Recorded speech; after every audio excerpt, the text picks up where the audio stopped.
this report, the 16th of April 2025. Okay, so what's in store for us today?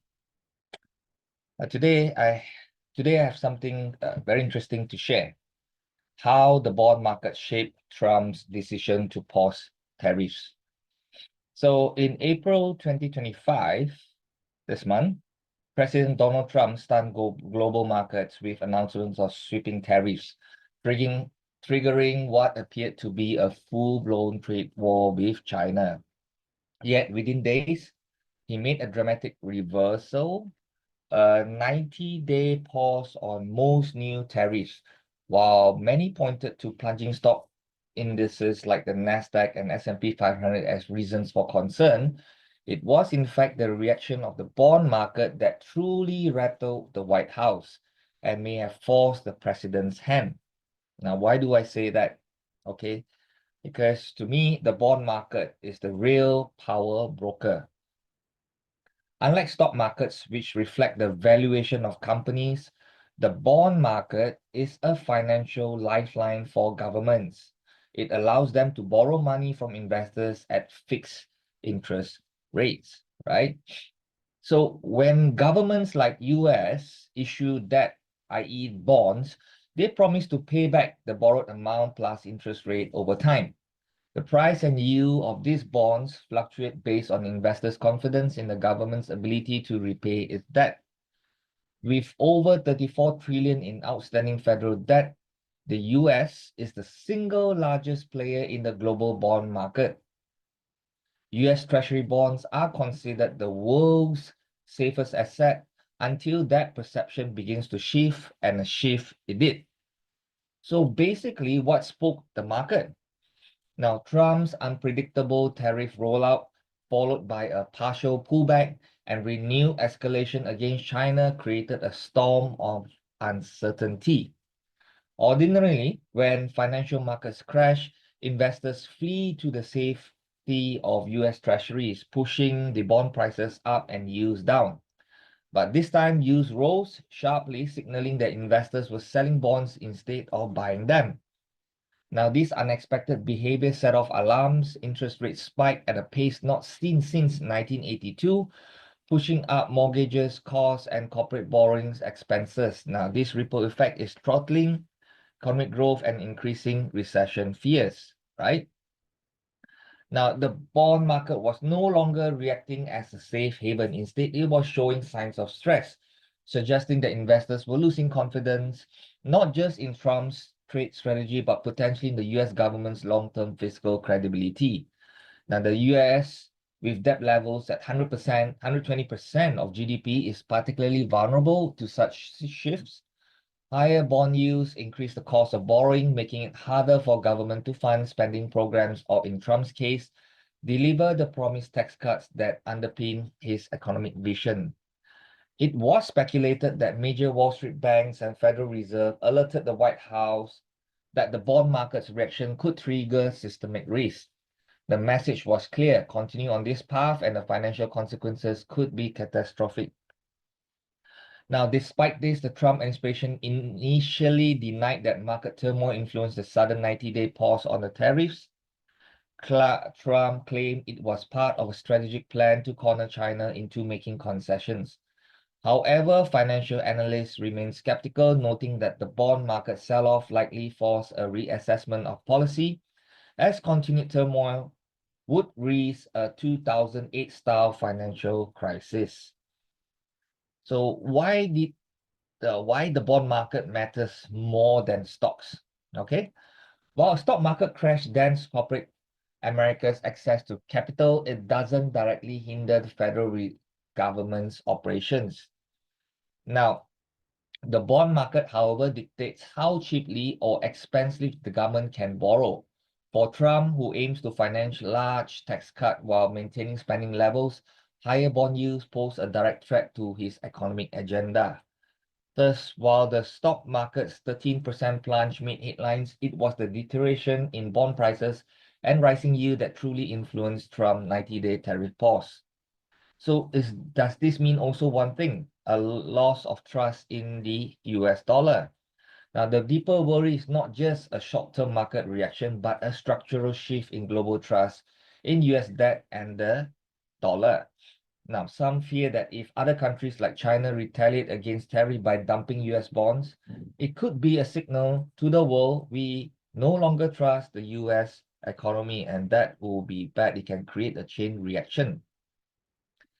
Now, even the co-founder of BlackRock pointed out that the anomaly, calling it an alarming departure from historic patterns, signaling something more than just deleveraging is happening. Now, although the dollar still holds the top spot, its dominance has been steadily declining. In 2000, it accounted for 72% of global reserve. By 2024, it has dropped to 58%. The US dollar is not being replaced by the euro or Chinese renminbi. In fact, the euro share has fallen from 28% in 2009 to 20% today. Now, instead, the US dollar is slowly being replaced by a basket of currencies, namely the Japanese yen, Canadian dollar, British pound, Swiss franc, and others. It also means that these countries, they prefer to trade in their own currency rather than the US dollars. That's all. So at the end of the day, the US dollar erosion is not about a single currency takeover. It's about a collective shift away from US-centric financial systems towards a more diversified global reserve structure. A deeper concern lies in the implication. The US enjoys enormous geopolitical and economic privileges, from dollar dominance like lower borrowing costs, the ability to run trade deficits without a currency collapse, and influence through sanctions.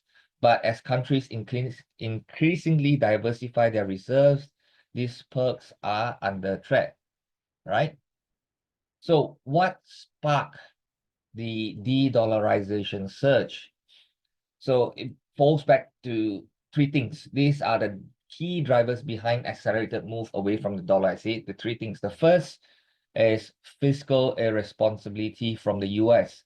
The US continues to print trillions to finance deficit spending, which currently stands at 7% of GDP, far beyond the sustainable 3% benchmark. Okay. Number two, debt crisis. Interest payments on US debt are surging with the Treasury facing mounting pressure. Number three, tariff shock. President Trump's aggressive tariffs have strained US relations with trading partners, making them question the reliability of the US as an economic ally, right? So as global trade with the US declines due to tariffs, countries need fewer dollars. They don't need to do business already with the US. Why they need so much US dollars? Since they traditionally hold US dollars, US treasuries to facilitate trade, right? Less demand for trade means more selling of US bonds, driving yields up and prices down. As you know, it's simple as that. So as a conclusion, right, in modern economic warfare, it's not just the military or even media that shapes outcome. It's the bond market silently judging fiscal responsibility, punishing recklessness, and ultimately forcing even the most powerful leaders to change course. Still, most analysts agree that a mass exodus from US bond is unlikely for now. Okay, so don't let all this scare you. It can in the future, but not for now, because still there is no one single place people, investors can put their money and think it's 100% safe, it's safer as compared to US bonds. Okay, the economy is still heavily reliant on the dollar, and alternatives like the European and Japanese markets do not offer the same scale of liquidity as well. However, to protect oneself, as de-dollarization is no longer a fringe theory, a key recommendation is diversification through precious metals like gold and silver. And you are seeing that happening, actually. And that's the reason why you're seeing gold and silver rising. But to chase right now, it's something that you need to think it over. I do not recommend chasing price, but especially today, right now, gold is at all-time high. Okay, but know this, that it's a hedge at least against de-dollarization, right? So while traditional equities still hold long-term values, precious metal offer a hedge against inflation and currency depreciation. So basically, physical holdings are ideal for those seeking direct control. while exchange traded funds such as GLD for gold and SLV for silver provide easy access for market participants. Okay, it's easier to buy and sell. So it's up to you, which one you prefer. You prefer the physical one or you prefer, the paper. So this is what a lot of investors are looking at to protect in the event of de-dollarization. But I'm not really that worried because you won't see this mass exodus. Only mass exodus, you see this flying without retrace. Price will fly without retracing. Eventually, we're seeing a parabolic move in gold. Eventually, it will do its correction. Okay, then you can look into actually buying into that. But de-dollarization is not something that's going to happen overnight. It will be over a period of time if the US continue to show fiscal irresponsibility and its debt crisis worsens. Okay, so this is something that we need to look at in the long term. So with that, that's the fundamental report for today. Let's move on to the charts.